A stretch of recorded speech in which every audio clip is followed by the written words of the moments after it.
We got some good fights this weekend coming to you from Abu Dhabi. There is some narrative around this card, so stay tuned as we get into that. We're currently on a hot streak with our predictions, so now is a great time to listen up as we are going to tell you who to play and who to bet this week. So let's get to it. Welcome to MMA 30, the show where we break down UFC for betting, picks, and DFS in 30 minutes or less. My name is Brittany, and I'm joined by Jake, who is an experienced bettor and DFS player and is going to give us his takes so you can make some money this week. Awesome. Yeah, this should be a pretty good card. This one's in Abu Dhabi, so there's going to be the time change with that. And I think we first have to mention the judging. I'm sure this is going to be brought up in about like every pod, every video. Everybody who's going to talk about UFC this week is going to be the judging. The judging, as we know right now, is really suspect to begin with. This card not being in the U.S., we're going to see a lot of these international fighters maybe get a little bit favorite on the judges' scorecards. So I'm here to give you the picks that aren't going to burn you this week. So before we break down this card, why don't we recap last week? Now, I know you're pretty upset, but we should talk about the UFC DraftKings World Qualifier. Yeah. So the good part about last week was we were right about a lot of our picks. We had DDP to win in the main event, so we are now three for three, on our main event picks, and pretty confident about this week. So I'm pretty sure we're going to make it 4 for 4. The most confident bet I gave out was Barbosa by sub round 1, which all cashed. And my favorite bet I gave out was McMillan money line, McMillan by finish. And then we had McMillan by finish round 2 or round 3, and we cashed those. I'm going to actually pull those up here on stage really quick so you can just take a look at those. And then we were also just right about a lot of our other takes that we had. CLD got the win. We weren't really sure about Hooper, but Hooper ended up getting the win. The only spot we were really kind of off on was Co. He was kind of a disappointment with Co. This week. He lost the JLP, but actually later on in the week, I was on the JLP side. And I'll get into that in a second. And then we had Ramirez as our punt/underdog on the card. There were only like 2 underdogs that actually came through overall. So I think we did, overall as a whole, we did pretty good. And yes, the qualifier, I got 22nd in the World Championship. The long story short was I had like 4 core lineups. I liked all of them. And 30 minutes before lock, I was in Discord. I was talking to some people that I like kind of trust, and I subbed out Elliott and Hooper for Coria and JLP.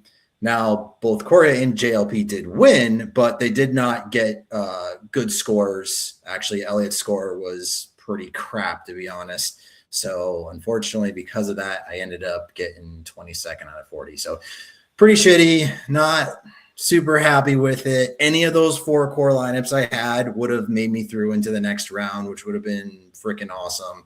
So it's, a couple days past now, and it still just kind of hurts. So I did get, like 50,000% ROI on my $13 satellite ticket from where they started a long time ago. So yeah, I guess that's an accomplishment. The bonus.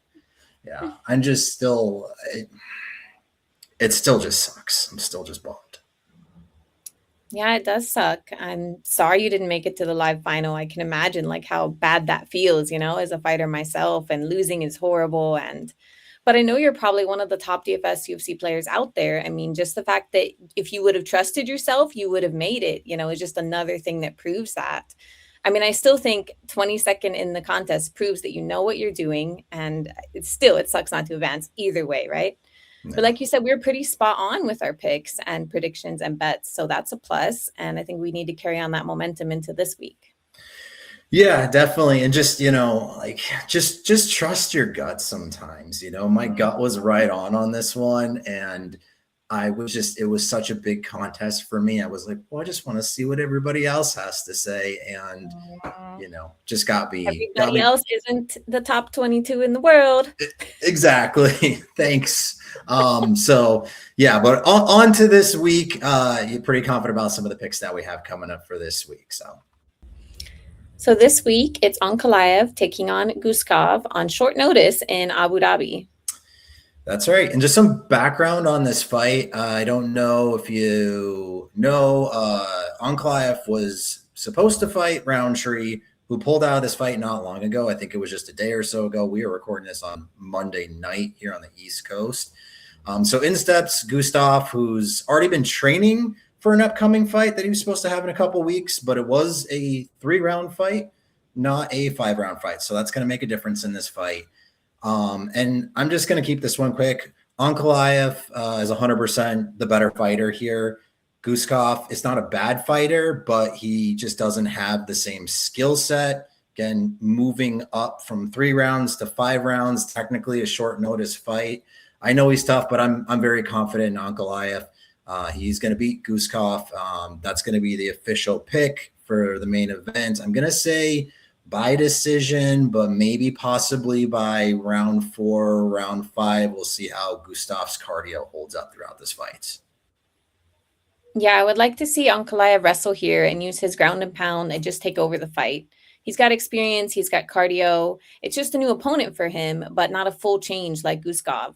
Guskov isn't a bad fighter, but I just don't think he's going to be prepared as much for this. So I'm going to go with Ankalaev too. Awesome. So we're on the same page for the main event. We're looking at going 4 for 4 for the main event. And the co-main event is going to be Erceg versus Tamarov. Hopefully we're saying these names right. We did our best. I've never been high on Erceg. I just always thought this guy was like super overhyped. I mean, he doesn't even look like he should be a UFC fighter. So he's got wins against like so-so fighters like Elliott and Osborne, who's like a, first round or bust type of guy. Chanel. I mean, that guy was like, I think probably a dinosaur by the time they fought. So his losses are against good fighters like Moreno, Kaikara France, Pantoja. So Tamarov he came in as a slight underdog. Now I believe that it's like a 50-50 right now. He was a slight underdog when this opened. But he's totally the play here, and I think that he could possibly finish Erceg as well. I'm a little higher on Erceg than you. I've seen him fight more than Tamarov. He's the pick for me here, but I'm not overconfident in it. The line is close, so it could really go either way. But my pick is Erceg. Okay, we don't have to agree on everything. I'm pretty sure I'm going to be right. I'm going to be right on this one. Erceg is like the featherweight, like Temu fighter. Like he looks good online, but like he doesn't belong in the UFC. I love Temu, so.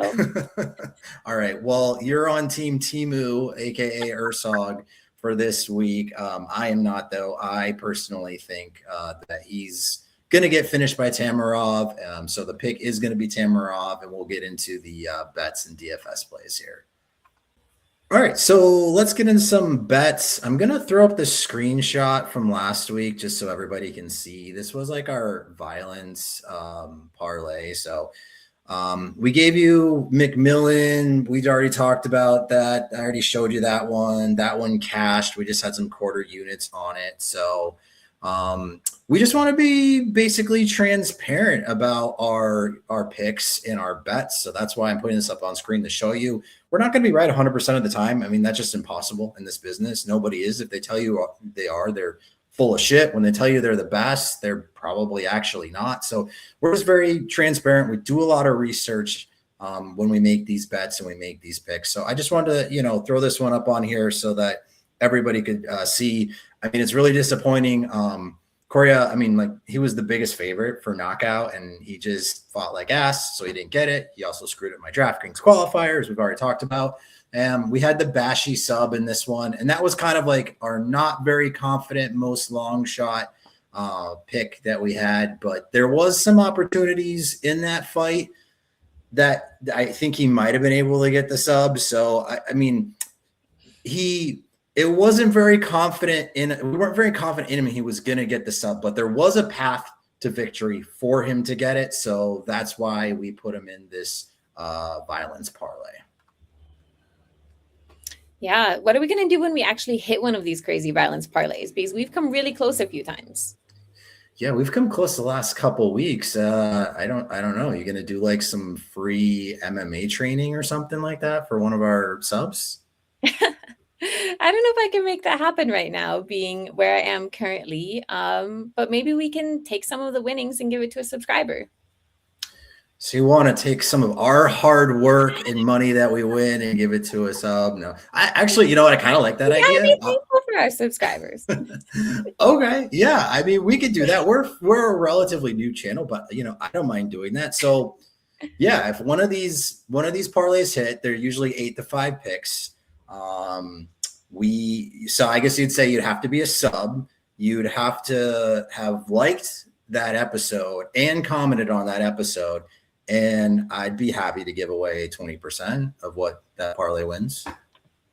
That sounds fun. And maybe they can decide if they just want it cash or bet it on a different parlay or one of our favorite other bets for even more money.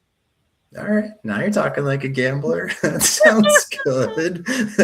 Yeah, let's log that in. I'll make that official again on one of our violence parlays. We do one every single week. They're usually 5 to 8 legs. If it hits, we will give 20% of that profit away to somebody, but you do have to be a sub. You would have had to comment on that episode, and also you would have had to like that episode. As well. So right. So get started commenting here today. Just saying. Yeah, definitely. Okay, so on to some bets for this week. So the main event, we want to go 4 for 4. So this week we have Ankalaev. Yeah. That's why we talked about a little earlier. We got Ankalaev. Very confident in this bet here. I don't see a path that he doesn't win here. I'm going to take it by decision. Maybe a sprinkle on rounds 4 or round 5, just because Guskov was scheduled for a 3-round fight. So we don't really know what his cardio is going to be coming into 4 or 5. But Ankalaev is not really a finisher. So I think the decision is going to be the bet here. I also like Dulatov. Pretty sure I got that relatively close for a round 1 KO. Though Wellington is a live bet spot, which I will touch on here in a second.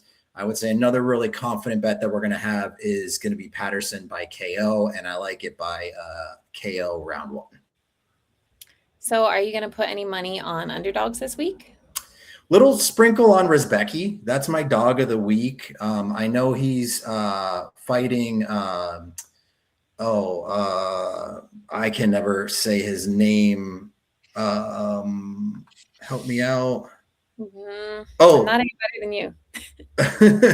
Anyway, Rizbeki is going to be the guy I'm going to pick this week as an underdog. He's training with some really good fighters. He's got a really good camp, so I like him as an underdog. It's just going to be a sprinkle bet. He's 10-0.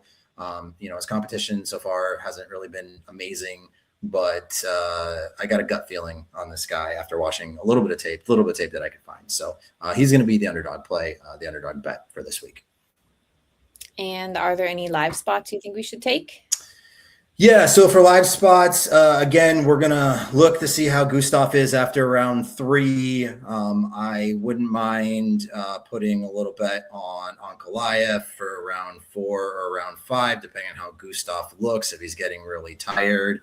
And then also, let's see what happens with that Wellington Truman fight. If somehow he manages it to make it to round 2 or round 3 without getting knocked out, I wouldn't mind putting a sprinkle bet on him to maybe get a decision there. Now, the official bet is for Dulatov to get that knockout in round 1. But again, if he doesn't get that finish, something to kind of keep your eyes on might be to see if Wellington still has that cardio and stuff in him to maybe get a, decision in, rounds 2, rounds 3. So why don't you get into some DFS picks for us this week? Want to run down all the fights quickly for us? Damn, that's a big ask, especially early this week. You can do it. I think you already have a pretty good read on this card. So run it down for us. Knowing you will make changes as news and ownership will come out later, of course, and update us on that. But what are your picks? Okay, yeah, I can run down all the picks for DFS. Yeah, just again, note this will change once ownership comes out because it's just without ownership right now. Yeah, I assume you're going to put out an ownership short like on Friday and also the violence parlay for this week. Yeah, definitely. Well, especially since we're going to be giving away somebody maybe 20% if that thing hits. So So we definitely have to do that. But yeah, I'll have an ownership out this week, Friday. But for right now, let me break down DFS. As I like it, this is first look, and then I'll have the most confident picks again too on Friday. So Ankalaev for the win. He's overall an okay DFS pick at 9,500. You're probably going to want one side or the other of this fight, being it is the only 5-round fight on this card. I don't love it, but I don't hate it. Tamarov at 8,000. I'll be heavy on him because I just think he's going to crush your boy, Mr. Temu. I just think he's going to slaughter him. So I'm going to be super high on him. I'm going to flag plant probably on him. He will be in the majority of my lineups. Dulatov at 9,800. I mean, he needs that first round KO and probably a quick win bonus to pay off the salary, but he could get it against Wellington. Wellington doesn't really have a chin. I mean, I could see that guy taking one shot and, to the mat and birds are floating around his head. So yeah, I could see him getting knocked out, but those high salaries always kind of scare me a little bit. I'm on the dog, Rizbeki. He's 7,000 this week. Another guy that I'm going to be super high on this week at that salary. He's gonna probably be a pretty popular dog too as well. Just as my guess without seeing any ownership yet. So Kunaev at 9,000. That could be interesting because I think Fortune isn't really a good fighter at all. I don't think he's UFC caliber. Not even really sure what he's doing in the UFC. Now I know he did beat Tybura last fight. But I just don't see him winning this fight. So Kunaev, he might be able to find a finish here at 9K. I know he's not normally a finishing fighter. A lot of his stuff goes to decision, but he does throw some crazy body shots and everything. So 9K, don't mind him. I'm a Walker guy. I know Peterson is tough, but I think that he's going to get his first submission loss here. Walker is on, I think it is like 5 submission losses or 5 submission wins. 1, 2, 3, 4. Nope. So this will be the 5th submission win. I'm calling it here right now. So at 8,900, he's definitely going to be a guy that I'm going to want to get into my lineups. Patterson, he has that first round finish side. We're also betting the Patterson KO and KO1, which we talked about just a few minutes ago. So yeah, I think he can score 100 plus points against Ponzinibbio, 9,400. So I do like him in the upper range. I know Ponzinibbio doesn't usually get finished in the first round. It usually kind of comes later into the fight. But if anyone's going to do it, I think Patterson, could be the guy to get that done. I don't trust Axel. I don't know if he's fully healed after his last fight, but he's fighting the fraud Bonfim brother. That's what I'm going to call him, who I know could kick my ass if you ever heard that, but I'm going to call him a fraud. So I'd consider Axel 8,600 again. He took like a really tough fight not too long ago. I saw like facial scars and everything from it before. So I'm not super confident about that one, but if you're asking me right now for my rundown, he is going to be a pick at $8,600. Magomedov at 9,700. I mean, that needs to be a first round win, I guess, against Ribeiro. That's possible. Yeah, I mean, that's definitely possible, but you kind of need like the first round win. You need a knockdown or two, or you need that quick win bonus. So possible. And then Aliev at 8,500 versus Davis. I think Aliev is going to be the pick, but he gets a lot of decisions. Davis is tough, but he hasn't really been looking good to me. I think Father Time has kind of caught up to him. So I guess I would pick him over Davis in this fight. As well. And I know that there's a couple other fights that I didn't mention. The DraftKings pricing hasn't come out on those other fights yet, but that's just kind of your first look rundown DFS picks that I like. And we will be posting short later this week where I'll have my most confident, including an underdog on there as well. Okay, let's run through the picks again quick. Main and co-main picks. Ankalaev and Tamarov. Favorite bet. Dulatov KO round 1. Patterson KO round 1. And I'm probably going to parlay those two together somehow, maybe both the round 1 KOs for both of those. There is a Peterson on this card too as well. Just make sure you don't get Patterson and Peterson mixed up. We do not like Peterson. We like Patterson. And then the underdog shot is going to be Rezbecki. All right. Favorite DFS play? Patterson in the 9Ks and Tamarov in the 8,000. Favorite underdog for DraftKings? It's going to be my boy, Rezbecki. I hope he comes through with a win here for me. I could just be buying his social media stuff and just have just a little crush on him for all, the people he's playing with and training with and all that stuff, training with. So yeah, I don't know. I don't love this, but that is going to be my favorite underdog right now. Well, that will do it for this episode of MMA 30. Please like and subscribe. And for this week, tell us your lock of the week. Ooh, lock of the week. I like that. Okay. We'll be back next week. It's Medic versus Rodriguez. It's in Serbia, which will be interesting. And you can also follow us on X, where we are MMA Show 30. That'll have all our updates for when our videos are going to come out. Our parlays will all be posted, and our ownership will be posted on there as well. All right. Well, good luck to everyone this week. Hope to see you in the DFS leaderboards and cashing those bets. Good luck, everyone. See you next week.